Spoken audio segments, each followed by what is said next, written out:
1950년대에 뉴욕의 뒷골목을 배경으로 한 권의 책이 있거든요. 50년대의 이야기지만 우리나라에 이 책이 번역되어 소개된 것은 나중에, 그래서 한국어로 십자가와 칼이라는 제목으로 번역되어 소개된 책인데요. 데이비드 월커슨 목사님의 실제 실화, 그분이 겪은 이야기입니다. 이 책의 내용은 그런 거예요. 복음이 정말 사람을 바꿀 수 있는가라는 그 질문 앞에서 한 사람의 인생이 어떻게 복음으로 변화되는지, 얼마나 놀랍게 변화되는지 그 이야기를 실화를 담고 있는 이야기입니다. 이 월커슨 목사님 시골 교회의 목회자였거든요. 그런데 어느 날 신문을 통해서 뉴욕의 10대 갱단의 폭력이 큰 사회 문제가 되고 있다는 사실을 접하게 됩니다. 그리고 아유 저런 사건도 있구나 하고 지나갈 수 있겠지만 마음에 큰 부담이 생기는 거예요. 저 청년들도 저들도 복음을 듣고 변화된 삶을 살아야 할 텐데 이런 마음에 큰 부담이 계속 남아 있어서 아무 연고도 없는 뉴욕으로 올라가서 거리의 갱단, 그 청년들을 하나하나 찾아가 만나게 됩니다. 쉽지 않은 일이죠. 좀 위험할 수도 있잖아요. 여러 청년들을 만나면서 그 중에 한 사람 브루클린 갱단의 리더로 있었던 니키 크루즈라는 청년을 만나게 됩니다. 이 니키라는 청년은 평생을 폭력과 분노로 자신을 지켜온 사람이었고 누군가의 어떤 충고나 좋은 말, 설교 말씀이나 이런 것들로 흔들릴 만한 그런 사람으로 보이지 않았습니다. 그 목사님이 그에게 복음을 전하고 예수님의 사랑을 전했을 때 계속 조롱하고 위협하고 이런 일들이 반복됐습니다. 그런데 이 월커슨 목사님은 그 앞에서 그와 논쟁하지 않고 맞서 싸우지도 않고 주님이 얼마나 그를 사랑하시는지 알려주는 것, 오직 그것만을 했습니다. 말로도 알려주고 또 그에게 베푸는 사랑으로 그 주님의 사랑을 전하려 애쓰신 거죠. 그런데 이 사랑이라는 말은 이 니키라는 청년에게 너무나 낯선 언어였어요. 폭력이나 욕설이나 이런 것들은 익숙하지만 사랑의 말들은 너무나 낯선 그런 언어였고 익숙하지 않았습니다. 그런데 계속되는 그 목사님의 권면과 말씀, 사랑을 전하는 그 모습, 그리고 그것으로 인해서 이 청년이 한번 집회에 나가게 됩니다. 큰 집회에 나가게 되는데 집회 자리에서 결국 무너지게 되죠. 자신을 붙들고 있던 어둠과 폭력이 더 이상 자신을 지키고 살릴 수 없다라는 것을 절실하게 깨닫게 되고 하나님 앞에 항복하고 예수 그리스도를 구세주로 받아들이게 됩니다. 복음이 갱단의 두목으로 살아가던 이 청년을 완전히 다른 사람으로 만들어가기 시작한 겁니다. 무엇이 이 한 사람을 그렇게 바꿔놓았을까요? 이 목사님의 그에게 가서 복음을 전한 그 목사님의 말솜씨였을까요? 어떤 설득의 기술이었을까요? 그런 게 아닙니다. 복음의 권위, 다시 말해서 사람을 살리고 그를 묶고 있는 것을 끊어내는 그 하나님의 말씀의 능력이 그를 변화시킨 겁니다. 오늘 누가복음 4장에서도 사람들이 예수님의 말씀을 듣고 놀란 이유는 하나입니다. 예수님의 권위 있는 말씀이었습니다. 오늘 말씀을 통해서 가버나움 회당에서 예수님의 권위 있는 말씀이 어떻게 그곳에 드리워져 있던 어둠을 물리치고 그곳에 있는 사람들을 살려내고 회복시켰는지 그것을 말씀을 통해서 다시 한번 우리가 확인하고 그 은혜를 함께 나누기를 원합니다. 예수님께 우리 지난번에 누가복음 4장의 전반부 말씀 함께 나눴던 거 여러분 기억하실 거예요.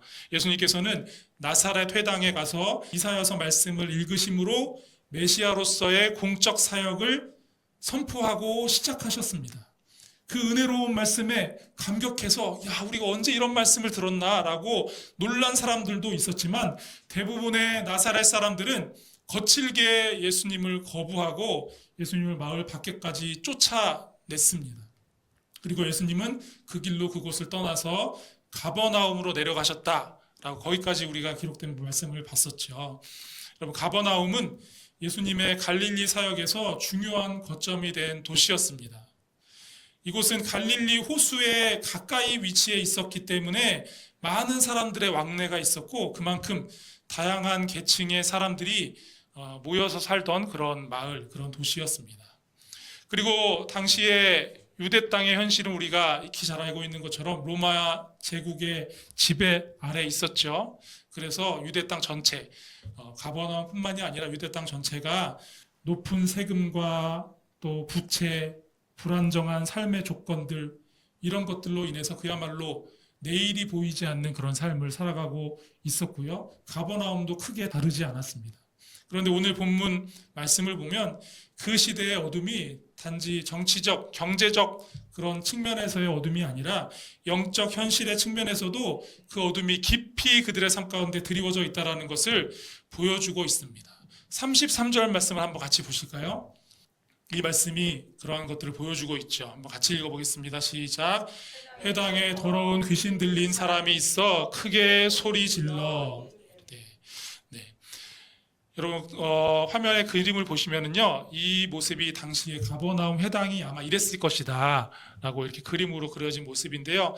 이 원래 회당은 바벨론 포로 시대 때 고국에서 이방의 나라로 잡혀간 이스라엘 백성들이 고국에서 멀리 떨어져 있으니까 그 멀리 떨어진 그곳에서 하나님께 예배드리기 위해 만든 장소가 바로 회당이었습니다. 그렇게 유래된 이 회당이 훗날 유대 땅 여러 마을, 성전이 있는 예루살렘뿐만이 아니라 곳곳에 여러 마을의 회당들이 세워졌고요. 유대인들은 그 회당에서 기도하고 예배하고 또 누구든지 와서 또 말씀을 두루마리로 된 그런 말씀, 예수님께서 읽으셨던 것처럼 그런 말씀을 읽을 수 있도록 두루마리 성경을 보관하고 거기서 정기적으로 또 말씀을 배우는 일들도 행했던 겁니다. 그런데 여러분, 오늘 좀 이상하다라는 생각이 들지 않으세요? 33절 읽은 말씀이요. 회당에 더러운 귀신 들린 사람이 있어서 크게 소리질러 이르되, 여러분, 회당은 말씀과 기도가 있는 자리입니다. 하나님을 예배하는 자리고 이스라엘 백성들이 보기에는 성전과 마찬가지로 하나님이 임재하신 곳, 그곳이 바로 회당입니다. 그런데 그런 회당에서 더러운 영이 소리를 지르면서 사람들을 혼란스럽게 하고 있습니다. 여러분, 우리 성경을 보면 잘 표현이 그렇게 보이지 않을 수 있겠지만 원어 성경을 자세히 살펴보면은요, 이 귀신 들린 이 사람이 잠깐 와서 그냥 한번 지나가면서 한번 잠깐 들려가지고 소리를 지르고 난동을 피운 게 아니에요. 계속 이 회당에 머물면서 회당 주변에서 떠나지 않고 거기서 계속 상주하면서 소리를 지르고 그렇게 하다 보니까 말씀을 읽을 수도 없고 예배를 드릴 수도 없고 이런 상황이 지금 펼쳐지고 있는 겁니다. 여러분, 이거는 어쩌다 일어난 단 한 번의 그냥 해프닝이다라고 볼 수 없습니다. 이 시대가 얼마나 깊은 영적 어둠 속에 있었는지를 이 한 구절이 보여주고 있는 거죠. 이런 말씀이 있는 회당이라면 어둠이 두려워서 물러가야 되는 거 아니겠습니까? 악한 영이 떠나가야 되는 거 아니겠습니까? 하늘의 은혜와 능력이 임하는 예배의 자리에서 어떻게 이런 소란이, 악한 영에 의한 소란이 일어날 수 있단 말입니까? 그런데 이 질문은 사실 그들만의 질문이 아니라 우리들에게도 해당되는 질문이죠. 왜냐하면 우리도 말씀을 듣고 예배를 드리며 살아가는데 그런 그리스도인들의 실제적인 삶의 변화를 찾아볼 수 있는가 하고 우리 주변을 보면 그렇지 못한 경우가 그런 경우보다 더 많기 때문에 그렇습니다. 여러분, 이런 의문스러운 상황, 왜 이런 일이 일어날까? 이런 문제의 해결의 실마리가 보이는 것이 32절에서 우리가 발견할 수 있는데요. 함께 읽어보겠습니다. 시작. 그들이 그 가르치심에 논란이 이는 그 말씀이 권위가 있음이러라. 누구의 가르치심입니까? 예수님의 하나님 나라 복음을 가르치시는 그 말씀, 그 말씀에 권위가 있다 이렇게 표현하고 있습니다. 같은 상황을 기록한 마가복음 1장의 기록을 보면은요, 예수님의 말씀을 들은 가버나움 사람들의 반응을 좀 더 자세하게 표현하고 있는데 1장 22절, 마가복음 1장 22절 말씀을 제가 읽어보겠습니다. 뭇사람이 그의 교훈에 논란이 이는 그가 가르치시는 것이 권위 있는 자와 같고 서기관들과 같지 아니함일러라. 아멘. 당시의 회당에서는 자주 말씀이 읽혀졌고요. 말씀에 대한 가르침과 배움이 정기적으로 행해지고 있었습니다. 그러나 많은 경우 회당에서 전해지고 나누어지는 말씀은 정말 백성들을 살리는 그런 능력으로 그들에게 전달되기보다 그냥 논쟁과 규범으로 소비되었고요. 자주 백성들의 삶을 더 무겁게 만드는 그런 방식으로 그 말씀이 작동되기도 했습니다. 그 결과로 이스라엘 백성들은 회당에서 들은 말씀을 통해 하나님께 더 가까이 나아가기보다 두려움과 정죄감 속에서 살아가고 있는 사람들이 더 많았습니다. 이것이 당시의 영적인 현실이었죠. 분명히 말씀은 있었지만 말씀의 권위가 사람들의 삶에 실제로 닿지 못하는 그런 상태였습니다. 그래서 이런 이유 때문에 지금 회당 안에서도 악한 영이 그 한 사람을 사로잡아서 그곳에 상주하면서 그곳에 머무르면서 사람들의 예배와 말씀을 가르치고 배우는 그것을 방해하는 그런 일들이 행해지고 뻔뻔하게 악한 영이 소리 지르는 그런 일이 있을 수 있었던 겁니다. 그런데 너무나 다행이죠. 그곳에 예수님께서 오셨습니다. 드디어 가버나움 사람들의 심령을 울리고 파고드는 예수님의 생명의 말씀, 진리의 복음의 말씀이 그들에게 들려지게 된 거고요. 그들은 예수님의 말씀을 듣고 큰 영적인 충격을 받게 되었습니다. 가버나움 마을 회당에 있던 이들은 예수님의 가르치심을 듣고 그 말씀이 권위 있는 말씀이다, 능력의 말씀이다 이렇게 고백했잖아요. 단지 예수님께서 달병가처럼 말씀하셨기 때문이 아닙니다. 예수님의 말씀의 논리가 정교하고 수사학적으로 뛰어났기 때문에 정말 좋은 말씀이다 이렇게 얘기하고 있는 게 아닙니다. 예수님의 말씀은 하나님 나라 복음이다라고 오늘 말씀에 기록되어 있죠. 예수님이 전하신 복음은 단지 그들의 귀에 들린 어떤 유익한 정보, 이것이 아니었습니다. 그들의 지적인 욕구를 채워주는 어떤 탁월한 철학적 가르침도 아니었습니다. 주님의 말씀은 하나님의 통치가 이루어지는 하나님 나라의 선포였던 겁니다. 그래서 하나님 나라 복음이 선포된 그곳, 그 가버나움에 어떤 일들이 일어나는지를 기록한 오늘의 말씀의 구조가 상당히 중요합니다. 어떤 흐름으로 오늘 말씀이 기록되어 있는지 보면은요, 33절에서 35절에는 회당에서 소란을 피우던 귀신 들린 사람에게서 귀신이 떠나가죠. 예수님께서 그렇게 하셨죠. 그리고 그 놀라운 일에 대한 소문이 그 지역 전체로 퍼져나가게 됩니다. 그리고 예수님께서 열병에 걸린 시몬의 장모 그 집에 찾아가서 열병이 떠나가게 하시죠. 고쳐주시죠. 그 이후에 더 많은 사람들이 병과 귀신 들림에서 예수님을 만나고 벗어나게 되는 그런 자유를 얻게 됩니다. 그곳에 하나님의 통치가 임했을 때 더러운 귀신이 떠나가고 악한 것들에 의한 억눌림이 다 풀어지고 많은 사람들이 치유받고 회복되는 그런 은혜를 경험하게 된 겁니다. 이렇게 예수님의 놀라운 가르침과 치유의 이적에 대한 소문이 퍼지면서 더 많은 사람들이 몰려들게 되었잖아요. 그리고 예수님께서는 너무나 많은 사람들이 몰려드니까 그곳을 떠나서 다른 마을도 가려고 하셨습니다. 그런데 그때 사람들이 예수님을 떠나시지 못하게 붙들고 만류하죠. 왜냐하면 아직도 예수님께서 고쳐주셨으면 하는 사람들이 많으니까. 그런데 그때 예수님께서 이렇게 말씀하십니다. 이 말씀이 43절의 이 말씀이 너무나 중요합니다. 한번 같이 읽어보도록 하겠습니다. 예수께서 이르시되 내가 다른 동네들에서도 하나님 나라 복음을 전하여야 하리니 나는 이 일을 위해 보내심을 받았노라 하시고. 아멘. 여러분, 예수님은 하나님 나라 복음에 대한 말씀만 가르치신 게 아니잖아요. 우리 좀 전에 말씀의 구조를 보니까 가르치심에 할애한 시간보다 많은 사람들을 만나서 병을 고치시고 귀신을 쫓아내는 그런 일에 더 많은 시간을 할애하셨습니다. 그런데도 예수님은 내가 다른 동네에 가서도 고쳐줄 병자들이 많다, 다른 데 가서도 병자들을 많이 고쳐주어야 된다라고 말씀하시지 않고 내가 다른 동네들에서도 하나님 나라 복음을 전해야 한다라고 말씀하십니다. 그렇게 말씀하신 이유는 하나님 나라 복음이 단지 가르침으로써, 가르치고 배우는 것만으로서가 아니라 행동으로서, 예수님이 그 복음으로 행하시는 그 행동으로서 이루어지기 때문에 주님이 그렇게 말씀하신 겁니다. 예수님은 오늘 말씀을 통해서, 이 말씀을 통해서 자신이 이 땅에 왜 오셨는지를 분명히 하시죠.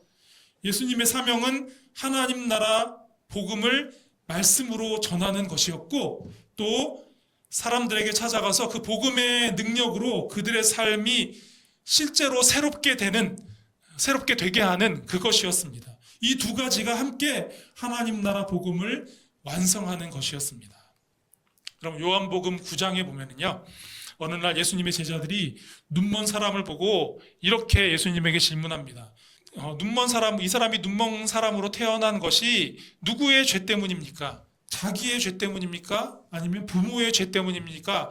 이렇게 질문합니다. 당시 유대사회에서는 병과 고난을 죄와 연결시키는 그런 인식이 아주 보편적이었습니다. 물론 의술도 조금씩 발전해 나가면서 전부 다 그렇지 않다라는 생각을 가지고 있는 사람도 소수 있었지만 대부분은 다 병이나 고난이 죄 때문에 온다라고 생각했던 거죠. 그래서 병든 사람들은 사회적으로 부정한 자, 죄인 취급을 받으면서 소외되고 배제되었습니다. 이런 배경에서 예수님께서 병든 자들을 고쳐주신 것은 의료행위 이상의 의미를 가지는 거죠. 죄인으로 부정한 자로 취급받던 그들에게도 하나님의 나라가 임했다. 또 그들에게는 너는 버림받지 않았다. 너는 저주받은 인생이 아니다. 너도 하나님의 사랑받는 사람이다. 라고 그들에게 말해주는 것과 같은 의미였습니다. 이 복음이 치유의 사건을 통해서 그 병든 자들에게, 고난당하는 자들에게 전달되었던 거죠. 예수님께서 베풀어 주신 가르침, 하나님 나라 복음을 전하는 그 말씀에는 이렇게 하나님의 택한 백성을 향한 하나님의 크고 놀라운 긍휼과 사랑이 담겨 있었습니다. 그 사랑을 삶으로 친히 보여주시는 희생과 헌신이 예수님의 삶 속에 담겨 있었습니다. 그래서 유대 백성들이 예수님의 가르치심을 듣고 우리가 전에 경험하지 못한 정말 권위 있고 능력 있는 말씀이다 라고 이렇게 고백을 했던 겁니다. 그래서 오래전 유대 땅 한켠에서 선포되기 시작한 이 복음이 오늘날 우리에게까지 전해져서 온 세상에 전해지고 셀 수도 없는 많은 사람들이 그 복음으로 삶의 변화를 받고 또 인생이 새롭게 되는 역사가 지금도 이어져 오고 있는 겁니다. 죽음을 이기시고 부활하신 예수님께서 제자들이 보는 앞에서 하늘로 올리워져 가신 이후에 2000여 년의 시간이 흘렀습니다. 그러나 예수님의 가르침, 복음의 말씀은 흘러가는 세월 속에서 잊혀져 가는 것이 아니라 오히려 더 많은 사람들에게 전해져 왔습니다. 그리고 그 복음이 전해지는 곳마다 복음으로 살아나고 회복되는 역사가 지금도 계속 일어나고 있습니다. 왜 그렇습니까? 수많은 예수님의 제자들이, 그리스도인들이 그들이 있는 자리에서 그들의 이웃 앞에서 예수님의 사랑으로 복음의 말씀으로 살아왔고 복음의 능력을 경험한 이들이 지금도 주님의 그 사랑으로 삶의 모든 각자의 삶의 자리에서 그렇게 살아가고 있기 때문입니다. 여러분, 제가 중국에서 사역하는 한 선교사님의 글을 통해서 접한 짧은 이야기가 하나 있는데요. 여러분과 좀 나눴으면 좋겠어요. 이 선교사님이 사역하시는 곳에 어느 날 낯선 사람들이 먼 곳에서 찾아와서 우리가 세례를 받고 싶습니다 라고 선교사님에게 요청을 했던 겁니다. 어떤 처음 보는 사람들이니까 어떤 배경이 있는지, 어떤 삶의 배경이 있는지, 어떤 사연이 있는지는 알아야 하겠기에 세례받기 원하시는 여러분들은 도대체 어디서 복음을 듣고 예수님을 믿게 되셨습니까? 라고 이렇게 물어봤는데요. 그 사람이 대답이 좀 의외였어요. 왜냐하면 이렇게 대답했거든요. 저는 아직 복음을 들어보지 못했습니다. 좀 이상하죠. 복음을 들어보지 못했는데 왜 세례를 받으려고 하는가? 그래서 복음을 듣지도 못했는데 어떻게 세례받을 생각을 하셨습니까? 라고 질문을 했더니 제가 복음을 듣지는 못했지만 저는 복음을 보았습니다 라고 대답하더라는 거예요. 그리고 그 사람이 이어간 이야기는 이랬습니다.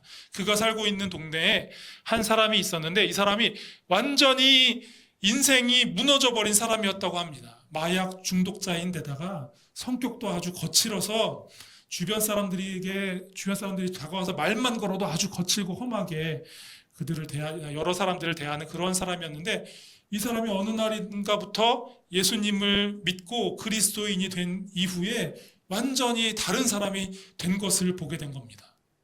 중독되었던 약도 끊고 성실하게 일하면서 이웃들에게 그 누구보다 친절하고 상냥한 사람이 되었다라는 거예요. 그래서 그 모습을 보고 저 사람은 정말 저렇게 악한 사람이 있을까? 절대로 변화되지 않을 사람이다라고 생각했는데 저 사람이 변화된 것을 보면 그 복음이 나도 무엇인지 듣고 알아야겠다. 그가 만난 예수님이 나도 누군지 그분이 어떤 분이신지 나도 만나봐야 되겠다라는 생각을 하고 선교사님에게 찾아왔다는 겁니다.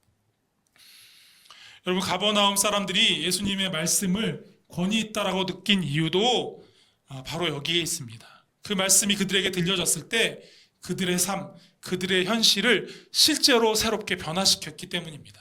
사랑하는 여러분, 여러분의 삶 속에 복음이 이렇게 살아서 역사하게 되기를 축복합니다. 여러분 모두 이렇게 복음의 능력을 삶으로 보여주려고 해서가 아니라 여러분의 삶을 통해서 복음의 능력이 자연스럽게 보여질 수밖에 없는 그런 삶을 살아가시기를 축복합니다. 매일의 삶 속에서 예수 그리스도의 복음의 능력이 차고 흘러넘치는 그런 삶의 주인공이 되시기를 축복합니다. 여러분, 언제부턴가 그런 얘기가 들리잖아요. 교회가 약해지고 있습니다. 성도의 수가 교회마다 다 줄고 있습니다. 여기에는 여러 가지 복잡한 이유가 있겠죠. 어떤 사람들은 인구가 줄고 있어서 당연한 거 아닙니까? 말할 수도 있겠죠. 그러나 어떻게 보면 또 살아남기만으로도 치열하고 바쁜 세상이 되어서 우리가 신앙생활에 열심을 낼 수 없어서 그렇다라고 말하는 사람들도 있을 겁니다. 물론 그 말도 일리가 있습니다. 그러나 오늘 말씀은 그런 우리에게 묻고 있습니다. 복음이 오늘 우리 삶에서 권위 있고 능력 있는 말씀으로 내 삶 속에 드러나고 있는가? 세상 사람들이 우리를 통해서 복음을 볼 수 있는가라고 오늘 말씀이 우리에게 묻고 있습니다. 사랑하는 여러분, 우리는 복음을 설명하는 사람이기 이전에 복음을 살아내는 사람이어야 합니다. 복음은 지식이 아니라 생명이기 때문입니다. 복음은 우리가 듣는 여러 정보들 가운데 하나 같은 그런 유익한 정보가 아니라 실제로 우리를 살리는 능력이 되기 때문에 그렇습니다. 사랑하는 성도 여러분, 날마다 복음의 능력으로 살아가시는 여러분 되시기를 바랍니다. 여러분의 삶을 통해 예수 그리스도의 사랑이 여러분의 가족들에게로 또 여러분의 이웃들에게로 흘러가고 전해지기를 기대하고 축복합니다. 여러분들이 모두 매 순간 성령님께 붙들려서 절망 가운데 있는 사람들을 다시 일으켜 세우는 일에 사용되기를 바랍니다.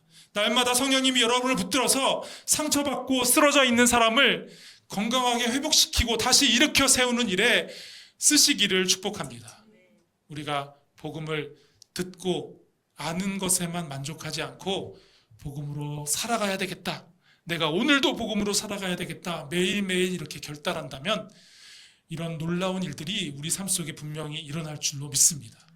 그렇게 예수님께서 가버나움에서 일으키신 복음의 놀라운 역사가 여러분의 삶 속에도 날마다 충만하게 되시기를 우리 주님의 이름으로 간절히 축복합니다.